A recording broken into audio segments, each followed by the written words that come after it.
Good evening, ladies and gentlemen. My name is John Moser, professor of history and co-chair of the Master of Arts in American History and Government program here at Ashland University. And I would like to welcome you to Documents in Detail, Teaching American History Org's new webinar series. In each episode, we'll do a deep dive into a single document, discussing the historical, literary, and rhetorical aspects of said document, while also analyzing its impact on American history, people, and thought. TeachingAmericanHistory.org is a project of the Ashbrook Center, a nonpartisan, nonprofit organization based at Ashland University. We provide a variety of programs and resources for teachers of American history, government, and civics, all based on primary documents. In the next week, you will receive an email with a link to request a certificate of participation, as well as a link to the archived video and audio from today's program. To help us begin to think about the topics of this year's webinars, we are drawing speeches, letters, and writings from the Ashbrook Center's extensive document database available at tah.org. You can participate in our discussion by typing your questions into the chat window at the bottom of your screen at any time.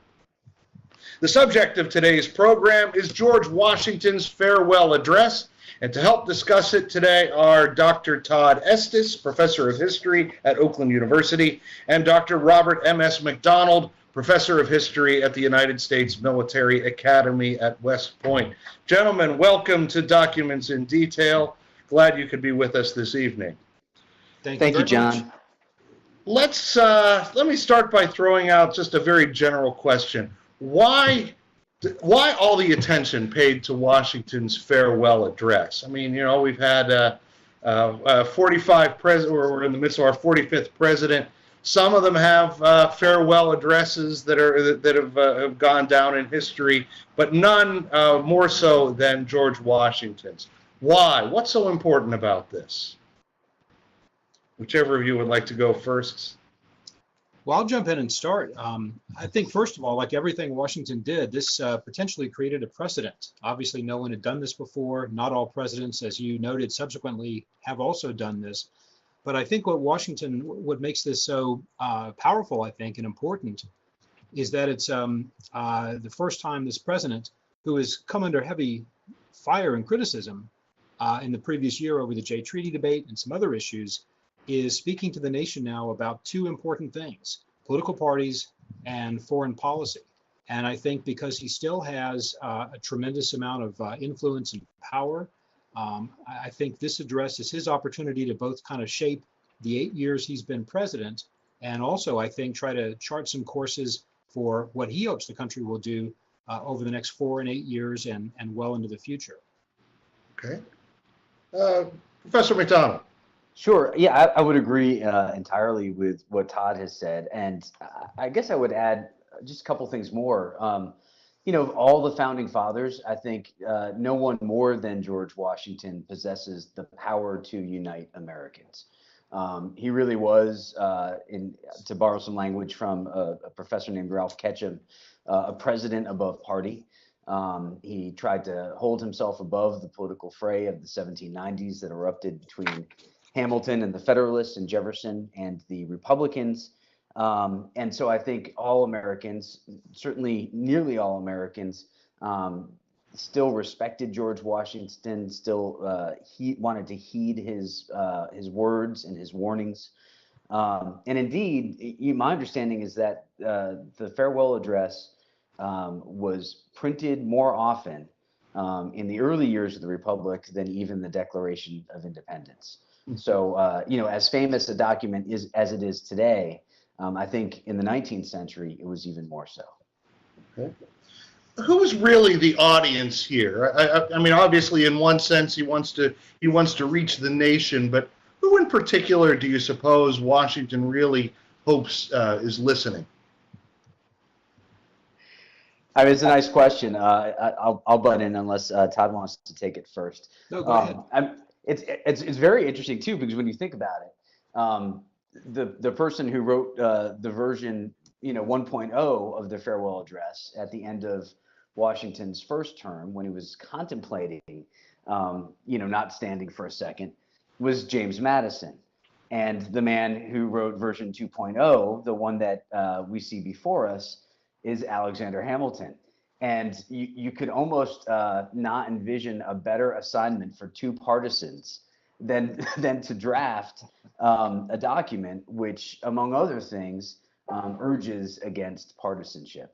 So I can't help but think that the document was aimed very much at the people who were in positions of political power. Mm-hmm. Yeah, I would agree with Rob. And I think, again, just as a sidelight, no president has ever had better speechwriters than Washington, who had both Madison and Hamilton at various times working for him in that category. So I think that's pretty special. I think one of the other things about this, and I assume we'll get into this as we go through the conversation tonight, this was an address in September of 1796, and that fall obviously would be a presidential election.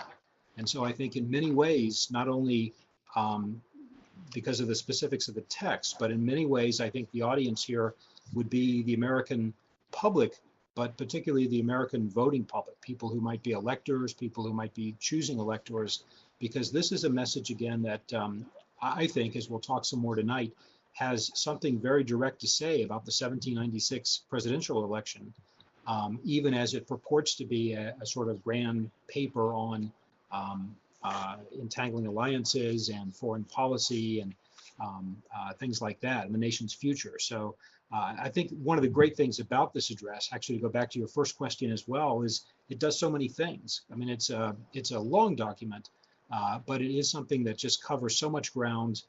It's addressed, I think, at multiple audiences, covers multiple points, and does so in a way that's I think really significant at the time and certainly historically since. And Rob's point about the number of times this was reprinted is a very good one. This was something that lingered well into the 19th century for Americans. Okay.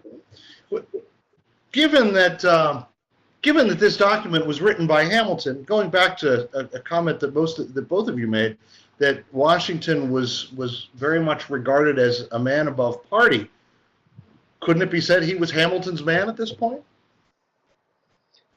Well, I think at this point he was. I mean, he very clearly had fallen out with Thomas Jefferson.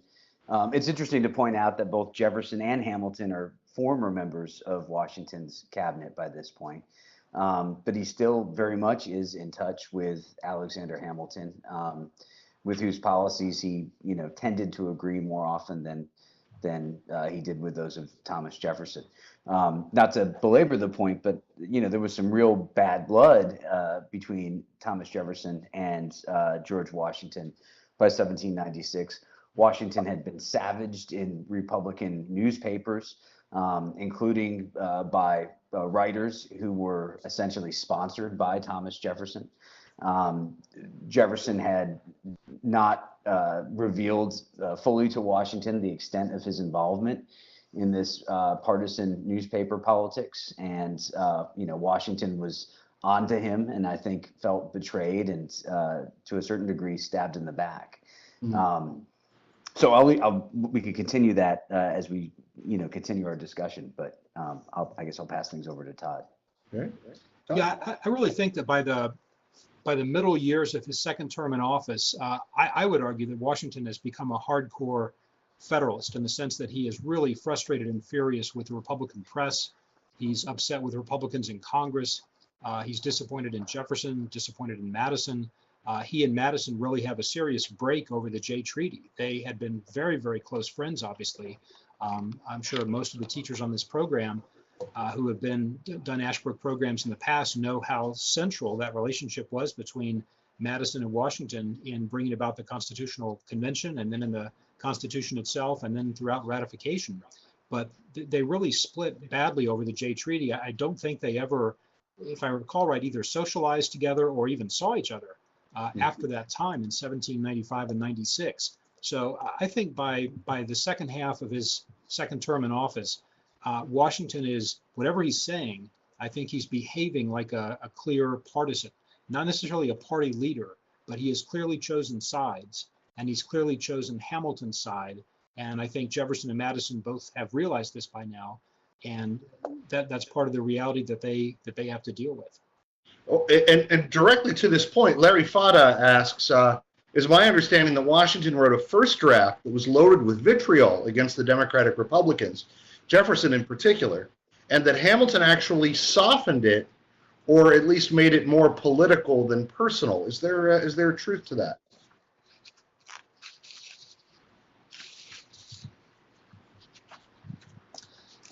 It's been a while since I looked at the first draft of that. I'm not quite sure. I have to go back and look at what the differences are between the first and second. It's hard to imagine that Hamilton would soften anything, obviously, because that's not his style. I think he tends to load in even more barbs. So Rob might know more about this, but I think they're essentially Hamilton kept some of what Madison wrote in sort of the level of general policy prescriptions and the kind of stuff that you might expect from a farewell address. But I think clearly the specifics and the framing of those specifics, I think, is very clearly Hamilton. So there's a lot of value added material that Hamilton's tossed in here. Mm-hmm. Yeah, I would recommend, there's a chapter in Joe Ellis's book, Founding Brothers, called The Farewell, which does a very nice job sort of tracing the evolution of this text. But unless I'm remembering it incorrectly, one point it does make is I don't want anyone to be misled when they hear us say that the first draft was written by Madison or the second draft was written by Hamilton. I mean, this very much does represent the thoughts of George Washington in consultation with these men who put his thoughts into words. So, you know, I think it would be very Jeffersonian of us to suggest that Hamilton had such sway over George Washington that he was able to, you know, soften Washington's speech almost against Washington's best intentions. You know, Washington, I think, was the driving force in this document, and Hamilton was merely finding, you know, words that seemed best to fit the occasion. Okay. Well, why don't we get into some of the specifics of the specific parts of the address? Let me ask each of you, what do you find most noteworthy among the bits of advice he offers to Americans for the coming years? Well, I think you could that'd be a very long list, actually, of the most noteworthy things, but I'll just start with one, and it sort of comes toward the center part of the address. There's that famous section where Washington has some introductory material, and then he has the great line where he says, "Here perhaps I ought to stop." And in many ways, that's where the address really starts, I think. I mean, and what he begins to go on to then is a discussion of political parties and factions and the dangers of those. But then I think this is where Washington is speaking both generally, but also, I think, very specifically. And Rob, who's just published a great new book on Jefferson, can speak to this more directly. But what he's doing, I think, in the first part of that this address is really essentially raising the same kinds of themes that the Federalists are raising in the campaign against Thomas Jefferson in 1796 in the presidential contest. He is assailing, for example, the dangers of innovation and the spirit of innovation, the dangers of what he calls mere hypotheses and opinion. And these are things that are very closely tied to Jefferson, because one of the Federalist attack lines of 1796 was to call Jefferson a dangerous theorist. And of course, he was French as well, and that didn't, in terms of the Federalist portrayal of him. And I think you can see here, although he never mentions Jefferson by name, he's really talking, I think, about Jefferson and about the dangers of a new political theory or a new approach. And so I think part of what's striking here is that this is Washington, I would argue, as I read this, essentially endorsing the Federalist for president in 1796, not naming names, but he is clearly making a case against the Republican faction, which he finds deeply dangerous, and in favor of staying with the tried and true. Don't innovate, don't change, don't go with mere hypotheses and opinion. This is too important to leave it to that. So go with what you know. So I think in many ways, this is a kind of, without ever naming the players, this is a clear endorsement, as I read it, of the Federalist John Adams in 1796. Rob, I want to get to you in a second, but as I read that section of the speech, of course, Edmund Burke came to mind. His Reflections on the Revolution in France would have come out 6 years before this speech. Had Madison and when Washington read Burke? I don't know. I'm not sure of the circulation of that. Rob might, but I'm not sure if they had read Burke or not, or if Federalists merely thought along the same lines and reached that independently without having read Burke. I don't know. Todd, I'm laughing because I know this came up a couple of weeks ago when we were together Right. for that seminar. Mhm. We both should have listened more carefully. Rob, do you want to comment on this or talk about some other element of the? Well, I'll respond, to what Todd said. I think everything they said was right. Although I can't help but look at Washington's farewell and acknowledge, as Todd said, that Washington is insisting that people maintain what is tried and true. But I think that another way to look at Washington's administration is to observe that this has been tried and failed. In many respects, Washington's administration, and Washington, of course, is this man who, more than anything, I think, wants to unite Americans. I think he sees that as his, chief job, his number one agenda item as president of the United States. He must be very much distressed that during the course of his presidency, the people of the United States have been so deeply divided and so polarized. As Todd mentioned earlier, Washington is speaking on the eve of the election of 1796, which was an incredibly vitriolic contest with, real extreme charges made by both sides against the other. So I wonder, maybe one thing that we could talk about during this hour, it's clear what Washington is saying Americans should avoid. It's clear what he's saying Americans shouldn't do. But I wonder if he really knows what Americans should do. And I wonder if here he's laying out a positive vision for the country as it moves forward. Very interesting. Well, yeah, I think that's true. And just to Rob's point, one of the words that I just circled, because it comes up about 8 or 9 times in the span of 4 or 5 paragraphs, is the word union. And I think that speaks directly to Rob's point about Washington's focus on this, about being a unifier himself, about the importance of union, of keeping the states together and the nation together, but also just simply the concept of union, which have gotten badly frayed because of all of these wholly unanticipated political battles that were so violent and contentious in the 1790s. And so this is, again, a call to preserve the union. And also we can see perhaps Hamilton's hand in some of the wordsmithing there, because obviously if we think about Hamilton and the first Federalist essay, that's all about union as a topic, but also the word union crops up repeatedly in Federalist One. And I think it's no accident that Washington and Hamilton both are stressing that theme in this address. More than any other subject, in this address, Washington pays attention to foreign affairs. Why is that so central to this speech?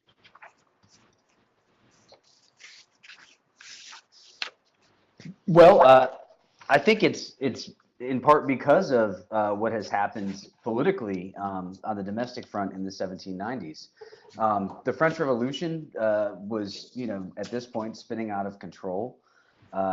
Americans had been, in the earliest days of the French Revolution, pretty united in its favor. I think, we looked across the ocean and were quite pleased to believe, or at least we wanted to believe, that the French Revolution was in many respects inspired by the American Revolution, and that the world's second greatest superpower was embracing the same principles that we embraced in 1776. Obviously, the French Revolution begins to change and morph before our eyes. I think, one of the first things that happened was French revolutionaries went after the Catholic Church, because the Catholic Church for so long had buttressed the French monarchy, and the French monarchy in turn had buttressed the Catholic Church. But Americans cheered that. Most Americans were not big fans of the Catholic Church. But when the French Revolution began to aim its antipathy and its ire at all religion, and certainly all Christianity, I think many Americans began to see the French Revolution as being a very dangerous sort of thing, very different than the American Revolution. And I think that the Federalists positioned themselves in opposition to that much more adeptly and much more quickly than the Republicans. And so the Republicans, remained associated in the public mind with the French Revolution, in part because of that, and in part also, of course, because Thomas Jefferson had been in France at the very start of it, serving as our ambassador there. So do you think that Washington has the French Revolution in mind when he says, of all the dispositions and habits which lead to political prosperity, religion and morality are indispensable supports? I think very much so. Absolutely. Yeah. Okay. Yeah, I think too, we also see part of the reason why there's so much focus here on foreign policy from Washington's standpoint is simply because the Federalists had always realized in the 1790s, whatever their other faults were, and they were numerous, they had a very, what would be called a realist grasp of foreign policy. They knew the world was a very dangerous place, and they knew the world was particularly a very dangerous place if the United States allowed itself to be tugged into the ongoing struggles between England and France, or struggles between any other power. And so the thinking behind the Proclamation of Neutrality from 1793, of course, was to keep the U.S. out of that, and to keep them from making emotional or sentimental attachments to any nation or against any other nation. So I think we really see here, this is, I think, often considered by diplomatic historians to be one of the great classic texts of the realist versus the idealist track of foreign policy from the early republic. And it certainly did a lot to shape the way American presidents and secretaries of state and leaders thought about foreign policy going into the 19th century for several decades. So I think it's, again, that sort of realization that the world's a very dangerous place, particularly for a young, fragile, vulnerable republic that could collapse at any time, and is clearly showing a lot of stresses and tensions by the time Washington publishes this address. It was as a diplomatic historian that I first encountered this speech in graduate school, and like you, of course I read it in the sense of being a guiding source of realist international relations theory, but reading it again for our purposes tonight, I came across this passage. Observe good faith and justice towards all nations, cultivate peace and harmony with all, religion and morality enjoin this conduct, and can it be that good policy does not equally enjoin it? It will be worthy of a free, enlightened, and at no distant period a great nation, to give to mankind the magnanimous and too novel example of a people always guided by an exalted justice and benevolence. I find that very striking, because when we think about realist foreign policy, we think about realpolitik, right? You do whatever is in the national interest, and let morality take the hindmost. But that doesn't seem to be Washington's message here. Either of you care to comment on that? I think it's a great point, John, and in a way, that's a line that you could imagine appearing in Jimmy Carter's farewell address. Exactly. Basing foreign policy to such a large degree on human rights. But I think it's interesting too when you consider, for all the noise about the deep divisions that supposedly existed between the Federalists and the Republicans in 1796, and I don't mean to dismiss the divisions, and I certainly don't mean to dismiss that they believed that there were divisions. In some respects, the person who is going to fine-tune and perfect Washington's message about neutrality is Thomas Jefferson in his first inaugural address. I mean, one line often misattributed to Washington's farewell is indeed from Jefferson, the line that we should have friendship with and commerce with all, but entangling alliances with no one. Mm-hmm. Yeah, Todd? Yeah, I mean, I think, again, this is part of what makes this such a compelling document, is because it's not solely one thing or another. I think even within a document that could be considered in a sort of realist frame, there's an awful lot of idealism here as well, and particularly in the prescriptive notion, not just of union and of a unified people and country, but also of this idea of a vision of a foreign policy that can be driven by by peace and harmony with all, worthy of a free, enlightened people, et cetera, from the passage you just quoted. So I think part of what makes this such a rich text for historians, for teachers, for all of us to read is that it's difficult to pigeonhole. I mean, if you ask the question, what's this address about? It's about a lot of different things. They're all related, and Washington pulls them together. But I think it's a really rich document because there are not a lot of throwaway paragraphs here. There's a little bit of boilerplate, but mostly these are all substantive paragraphs. They're expressing opinions. They're describing the situation as Washington understands it. They're prescribing a view and a policy for the future. So I think each of these paragraphs are doing a lot of heavy lifting. And I think that some of what they do is, again, more in the sort of aspirational, inspirational side of the equation. So far, our audience has been fairly quiet. Only one question.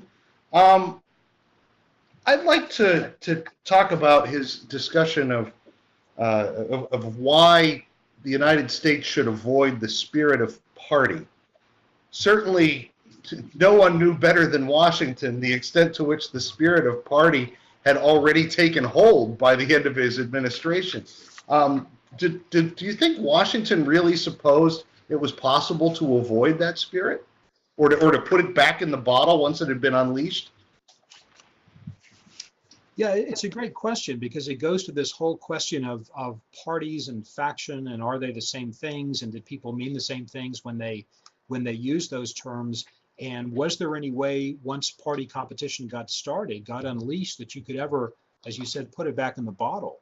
And I know for many Federalists, their conception of things, and I think that's very much reflected in this document, is that they did not think of themselves as a party. They thought of themselves as the duly constituted authorities of the nation. They had been elected.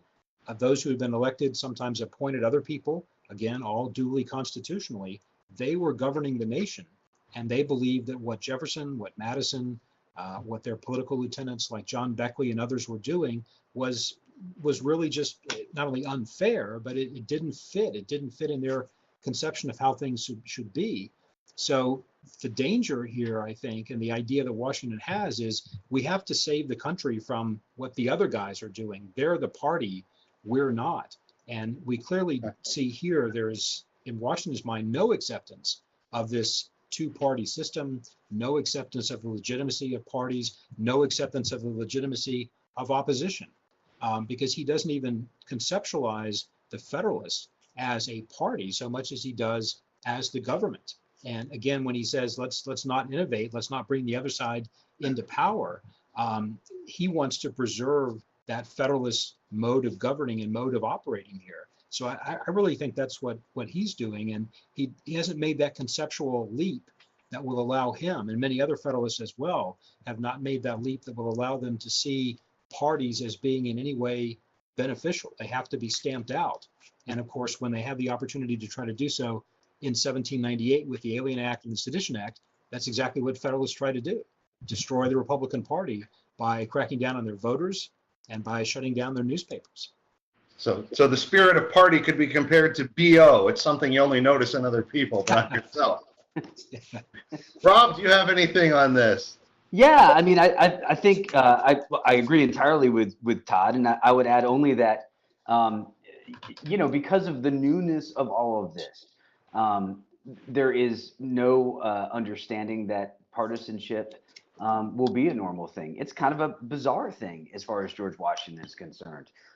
He completely understood that honorable and reasonable people would sometimes disagree, but we could disagree about foreign policy and agree about financial policy. Why do we always have to disagree about everything? And I think that's what he found so particularly disturbing about the schism that developed between the Federalists and the Republicans. I think also he felt a bit insulted by partisanship. I think it really cut to the core, or cut at the core of his self-image as this unifying leader of the American people, or, to put it in somewhat different words, the father of the country. He loved all of his children, and he really tried not to play favorites. And so, his attitude toward party is very negative. There's a line from toward the middle of the address where he writes, there is an opinion that parties in free countries are useful checks upon the administration of the government, right? That it's healthy to have an opposition, and that they serve to keep alive the spirit of liberty. This, within certain limits, is probably true, and in governments of a monarchical caste, patriotism may look with indulgence, if not with favor, upon the spirit of party. Yeah. But in those like ours, of the popular character, in governments purely elective, it is a spirit not to be encouraged. Yeah. Wendy asks, is this just ignorance of reality on Washington's part, or is it a determination that he wasn't going to give legitimacy to the Republicans? This is something I was thinking as I read here. Washington knows his history. Certainly, he knows enough of history to understand how dangerous the spirit of party can be. I mean, I see Thucydides in his commentary on the Civil War in Corcyra, kind of moving through this. But at the same time, couldn't it also have? It would seem to me that a study of history would teach the lesson that the spirit of party is inevitable, right? Even perhaps especially in a party of popular government. So yeah, back to Wendy's question: is Washington really maybe kidding himself here, or is this just a strategic move to deny legitimacy to the Republicans? Well, I think it is. In some ways, it's a strategic move to deny legitimacy to them. Does he have a good grasp on this? I think he was not alone if he's puzzled by this, because again, this is the development of parties as quickly and as rapidly and as powerfully as they form was really unanticipated by everyone. And I think it fundamentally changed the way the government worked, changed the way elections worked, changed the way even the Constitution, the various meanings of the Constitution, with this idea of a party system. And this was, again, something that I think Washington was deeply troubled by. Was it naive? I don't know. I think he understands what's going on, and he knows clearly that there are sides here, and he has chosen a side himself. But I think another thing that I would point to here is that Washington is, I think, deeply troubled, speaking of older ideas, of parties as being the triumph of passion over reason. I mean, if the idea is that reason is supposed to predominate, that we are supposed to sit down and figure out what to do and how best to proceed, and that this should be done in a consensus building kind of way, parties are not about that. They're about winning elections. They're about putting people in office. They're about exercising power and keeping the other side out or defeating them once they're in power. And I think Washington's deeply distressed by the passion of politics because he sees that as being diametrically opposed to the importance of reason, which is what he believes from his reading, from his experience, is the way things should work. Now that, again, we could say that might be naive, or he might be deluded about that, but I think it stems from a very real surprise at the rapidity with which parties coalesced and the vitriol that they carried out their attacks with.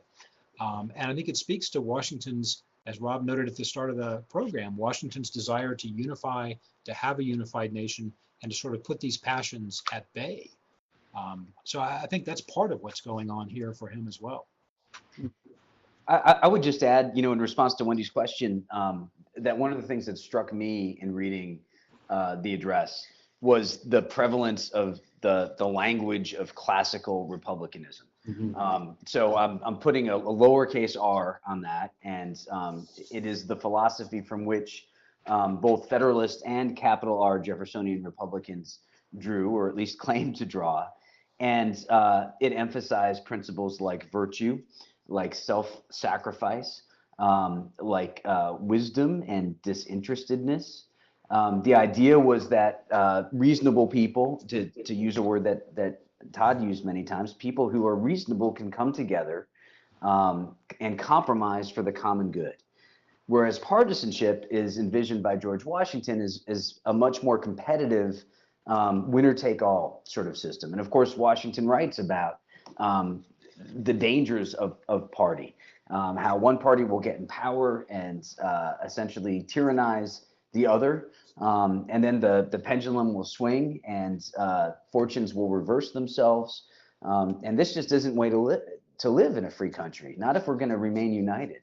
Washington, I think, really thinks that we need to compromise. And the Constitution provides us with that mechanism. I think maybe idealistically, maybe unrealistically, he hopes that the existence of the Constitution will render partisanship unnecessary or at least unsuccessful. So if I'm understanding you correctly, a politics based on reason, or within a politics based on reason, there will be disagreements because reason will tell different people different things. But under the spirit of party, disagreement will come not from reason, but it will stem merely from the fact that the other guy believes X, ergo I believe not X.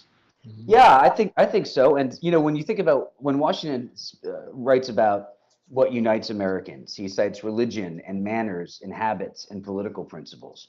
And I think all of those categories are interesting and can be discussed. But good habits can unite us, but bad habits can divide us. And I think Washington is emphatic that partisanship is a bad and divisive habit. Mm-hmm. Yeah, and he has some great language about that. This is sort of toward in the second half of the second part of the essay, where he writes about what he calls the common and continual mischiefs of the spirit of party. And what is he talking about there? What are his examples? He goes on to say, it serves always to distract the public councils and enfeeble the public administration. It agitates the community with ill-founded jealousies and false alarms, kindles the animosity of one part against another, foments occasionally riot and insurrection. It opens the door to foreign influence and corruption, which find a facilitated access to the government itself through the channels of party passions. And of course, earlier in the address, he had talked about the extreme danger of ever having parties that were tied to geographical sections of a nation. It's bad enough, I think he says, to have parties of what we might call ideological distinction, but he was particularly worried about the emergence ever of parties that were purely geographical, North versus the South, or the East versus the West, or things like that, because that would obviously destroy the Union. So he is very specific here, I think, about the specific dangers of party and faction and why they're so destructive of union and liberty and the very Constitution that's going to have to somehow survive this intense competition. Fascinating. Well, he at Washington also, I don't know whether I should say Washington or Madison, makes a point of asserting the importance of the system of checks and balances. Here's one passage that I found particularly impressive. I almost used it as my Facebook status. I may still do this. If, in the opinion of the people, the distribution or modification of the constitutional powers be in any particular wrong, let it be corrected by an amendment in the way which the Constitution designates. But let there be no change by usurpation. For though this, in one instance, may be the instrument of good, it is the customary weapon by which free governments are destroyed. The precedent must always greatly overbalance in permanent evil any partial or transient benefit which the use can at any time yield. Why this concern with the checks and balances of the Constitution? Well, for my part, I mean, I think for part of what Washington talks about here, and obviously what infuriated him about the Democratic Republican societies, was that this sort of outside party agitation outside of the proper channels of government, Washington found to be extra constitutional and deeply dangerous. And I think by calling for a return to checks and balances as mandated in the Constitution, Washington's trying to move politics sort of out of the streets, if you will, out of the newspapers, out of potential riots and protests like the Jay Treaty debate had seen, or the Whiskey Rebellion obviously was, or the other kinds of protests over Citizen Genet and neutrality and those things. So I think part of this is, again, Washington's desire to try to move politics back into the sort of accepted channels of the constituted authorities, and to use checks and balances that way, not having riot or insurrection or newspaper vitriol and things like that trying to serve as a check on what government does. I think he just thought that was inappropriate and dangerous and destructive as well. So he wasn't talking about one of the designated branches of the federal government. He's not talking so much about the balance within that. He's talking about the balance between the federal government and what's going on in the streets. Do I understand you correctly? That's what I think. I mean, he really believes that this politics out of doors, as it was often called, can be really dangerous. It gets out of hand because it can't be controlled. It can't really be led by gentlemen, politicians like himself. And when you empower crowds and empower that sort of activity and give them a voice in opposing measures of government, and again, the Jay Treaty is what I know best here, those popular protests against that were tremendously effective and powerful in the summer of 1795. They didn't ultimately defeat the treaty, but it forced the Federalists to defend it clause by clause, to launch their own campaign to win support of that and to try to turn public opinion around. And I think Washington was deeply troubled, although the Federalists proved pretty successful, as I would have suggested, at winning some of these public opinion contests in the 1790s. They were deeply troubled by those. And I think the very idea of having to go outside of the official circles and appeal to public opinion, Federalists could do that and sometimes did it quite effectively, largely thanks to Washington's enormous stature and prestige. But that was not something they were comfortable with. I think they felt dirty doing that, like they had to take a shower afterwards. And I think Washington here is sort of giving voice to that sentiment. You know, hey, we've had to do this, but we don't want to do it. And as Noah Webster once said, who was often enormously effective as a newspaper journalist for the Federalist, Webster once talked about these public appeals and appeals to public opinion and said it's all improper. It's all improper. And yet Federalists sort of knew they had to do this to compete. And I think they are deeply ambivalent. They don't like it. They oppose it, but they also realize they have to do it. And they can be at times pretty good at it. Robert, would you like to add? Yeah, well, so Todd, just so everyone knows, literally wrote the book on the Jay Treaty, and it's a really great one. And maybe just one example that really puts an exclamation mark at the end of your comment is that the text of the Jay Treaty was kept secret from the American people. That's one of the things that caused Jeffersonian Republicans to be so wary of it. But I think Washington believed there was really no reason for the people to consult this treaty. They had already deputized their representatives to consider it and debate it.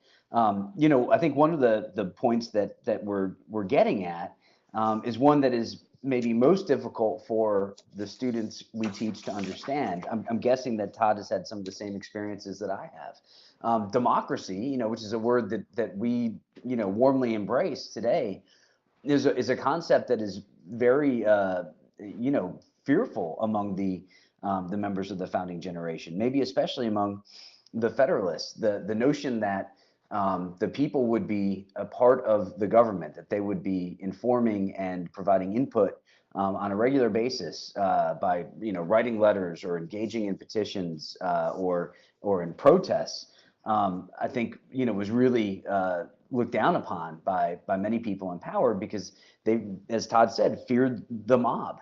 A book that I teach with at West Point is by James Roger Sharp. The title is National Politics in the New Republic, the New Nation in Crisis.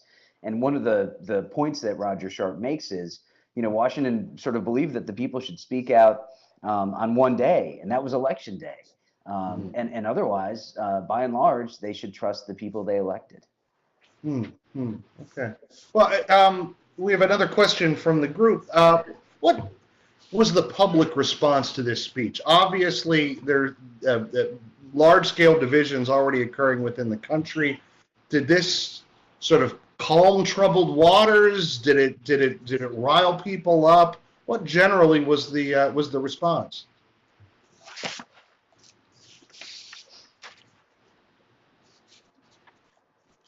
Well, I think in part, I mean, this was received sort of as it was intended, as a farewell address from the great George Washington. I'm not sure that it changed minds that weren't already convinced of these views. I'm not sure that Washington suddenly won over a lot of Jeffersonian converts, although the Federalists did manage to keep the presidency that fall, of course, as Adams narrowly defeated Jefferson. So I guess the immediate response, one could say, was Adams' election in the fall of 1796. But the address itself sort of took on hallowed status for a time. But I wanted to go back, and maybe Rob should speak to this point first, because in many ways, again, I think what Jefferson did in 1801 was to kind of subtly transform, whether he intended to or not, subtly transform the way the farewell address was interpreted by Americans, because Washington saw it. And this is what I'm drawing from here as part of the argument of, I think, a good new book by Jeffrey Melanson called Addressing America. It's a study of the impact of the farewell address from 1796 down to about the Civil War or so. And Melanson makes the point there that Washington was prescribing a kind of flexible, adaptive foreign policy. No entangling alliances, but unless they're helpful, unless you can do that. But what Jefferson created was a kind of transforming of that notion that led to an idea of America should go it alone, America should be isolationist, America should not be tied into other struggles. And so it became a kind of maxim and a kind of hard and fast position, which is actually a little different if we read Washington's words, which seem to, again, which don't rule out entirely an entangling alliance if it can be useful. But Washington seems to be saying these things are going to change. It's a fluid situation. It's very dynamic. There might be times we have to be allied with this nation or that one, or against a particular nation because of circumstances that are changing. And I think what he's trying to do is call for a more flexible response. And I think, again, whether this is intentional or not, and maybe Rob can talk to this, Jefferson had kind of transformed that address so that it became read and understood in different ways. And then later on with things like the Monroe Doctrine and Polk and annexation and stuff like this, it gets interpreted and used and put to very different uses, it seems, than what Washington may have intended. Yeah, I would agree completely. I think, first of all, the phrase entangling alliance, which again we attribute to Washington, we get from Thomas Jefferson, and the idea is it's fine to be allied with a nation if the situation merits it, but the situation is going to change, and so a permanent alliance is probably not for the best of the United States and the best interests of its pursuit of peace and commerce with all nations. Todd mentioned one good book. I'll mention another one. In 2012, a mutual friend of ours named Brian Steele published an excellent book called Thomas Jefferson and American Nationhood. And what Brian Steele argues is that, among other things, Thomas Jefferson works very hard to neutralize, and I don't mean destroy, I mean neutralize the political image of George Washington. Jefferson's very conscious of the fact that Washington had become a Federalist by the end of his presidency. He understands that is a burden that he, as a Jeffersonian Republican, needs to bear. And he tries very hard to emphasize that Washington, was in many respects a president who focused on unifying all of the American people, who tried his best to stand above partisanship.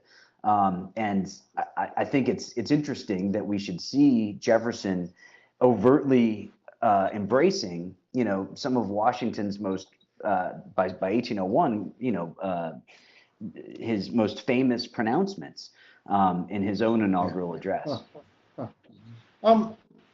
What should we? Oh, yeah.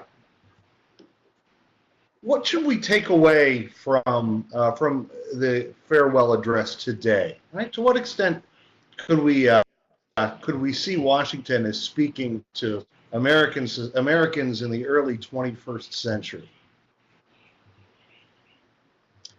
Well, for my part, I think probably the foreign policy part of it holds more relevance for the US today than the political party aspect of it. I mean, parties have become obviously the way we do business for good or bad. And I think parties have developed into sort of exactly, you could argue, the kinds of rival groups that Washington was condemning here. So I don't know that that there's a whole lot there we can draw from in the political realm. But I think again, this idea of a kind of developing a foreign policy that's nimble, that's driven by national interest and national security, that's flexible, that recognizes that there are some things that will be hard and fast fundamentals that you don't deviate from, but that nonetheless, the real art of diplomacy comes in understanding where the wiggle room is and where you can do things that are unusual or have never been tried before. I think there is something there perhaps to take away from that. But I think also just one kind of warning about that is that when Washington's writing, of course, the United States is obviously far from what it's become, a great dominant superpower in every sense of the word. At the time he's writing, it's a very vulnerable nation, caught in, as we said before, a very dangerous world filled with conflict and filled with people who wanted to do the U.S. harm.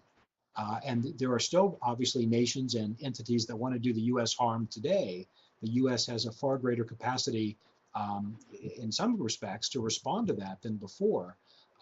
But I think, again, the point of view that Washington's writing from is really of a United States that is just so totally different, I think, than from what we have today, that I think, again, all this really has to be kept in historical context. So it's great to read. It's fascinating. These are wonderful questions the teachers are asking because, again, what is the relevance? Where does this fit? How do we teach this? Are there lessons here? Yeah, I think there might be some, but I think, again, as an early American historian, I'm always wary of saying, well, here's what the founders would do, and leaving aside the fact that it's 200 years and multiple party systems and so much other stuff later, that is in many ways just maybe not that relevant in terms of particular prescriptions. Rob. Well, I agree with Todd completely on his final point and also on what preceded it. I also feel reluctant to suggest what the founders would think, in part because frankly we just don't know. I'm sure they'd be quite confused and bewildered, at least for a while. I think the one thing we can say is that Washington, were he among us, would still urge unity, and he would still decry division within America. I got hung up, and I mentioned these categories before. As I was rereading this, Washington mentioned that what united us was religion, manners, habits, and political principles, as well as the shared struggle of winning our independence. And we've shared many struggles as a nation, so I suppose we could still find unity in that. But when I think about political principles, I'm not sure that Americans are as united about basic political principles as perhaps they once were. That at least on the extremes today, there's greater distance than perhaps there once was. Certainly, in terms of religion, we've experienced a great deal of increased diversity between people of different faiths as well as people who don't subscribe to any particular faith. So I'm not sure that that's as great a source of unity. But then again, as a historian, I want to look back and survey the landscape that George Washington gazed upon. And when you think about what divided America, the existence of slavery, that more than half of America, because at this point, certainly the gradual emancipation of the North, had not been a fait accompli, that more than one half of America still tolerated some individuals owning other individuals. Certainly that is a great source of division. The economy of America was becoming increasingly divided between North and South. And we know that partisanship will perhaps abate a bit during the so-called era of good feelings, but it's going to come roaring back when we have the second party system with the Jacksonian Democrats and the Whigs. So I'm not so sure that we should be despondent and that we should feel as if our divisions are somehow unprecedented. We've survived worse. And I have a hunch that George Washington would want us to buck up and realize that we could survive what divides us today. That's terrific. Any final thoughts from either of our two speakers? Well, I think we covered a lot of what I was hoping we'd talk about tonight between the three of us. So I'm not sure I have anything specific. Just one thing that I remembered that you asked this question a while ago, but the farewell address became part of the celebration of George Washington's birthday, which was February 22nd. And that became part of what was frequently read publicly when people gathered in towns to celebrate Washington. And again, that was part of the critique that Jefferson and others developed of the Federalists, was that they were not about principles, they were about men. And we shouldn't be elevating men to this sacred status. But clearly, when the Federalists celebrated Washington, this was one of the go-to documents after 1796 that they pointed to. And so that became a real kind of rallying cry for many Federalists, to remind them of what they were about, to remind them of what they believed in. All right, Rob. And I would just add, we commonly conceive of this as Washington's farewell from the presidency. But it's fair to say that this is Washington's farewell after 20 years of national public service. From the time he became a member of the Continental Congress and then Commander-in-Chief of the Continental Army, through his time as president of the Constitutional Convention, to his time as president of the United States. I mean, he has been the prime mover, not only in American independence, but also in the cementing of American nationhood. That is his baby, and he is, very watchful over it, and he doesn't want anyone to do anything to endanger it. All right. Well, that's about all the time we have. I'd like to thank both of our panelists, Todd Estes and Rob McDonald, as well as our participants for their great questions. Just a reminder about the email you will be receiving with a link for a certificate of participation if you care to have one. If you have enjoyed today's webinar, please consider taking an online graduate course through the Ashbrook Center, which are also offered as part of our Master of Arts in American History and Government program, a program that is near and dear to my heart. It is a program that both Rob and Todd teach in fact. You can find more information about Ashbrook's online course offerings at teachingamericanhistory.org. You can help us spread the word about these programs by sharing the archive link, which you'll receive by email next week, sharing that with your colleagues as well as on social media. Tonight's webinar, I should let you know, marks the end of our 2016-17 season. We now begin our summer hiatus, but we will be back in 3 months with a whole new lineup. Our next Documents in Detail webinar will be on the evening of Wednesday, August 30th, 7 p.m., when our subject will be the Declaration of Independence. The recommended readings for that webinar have been posted, I believe. If not, they will be shortly. We hope to see you back here on August 30th. Have a great summer, everyone, and have a terrific night. Thank you, thank you, thank you.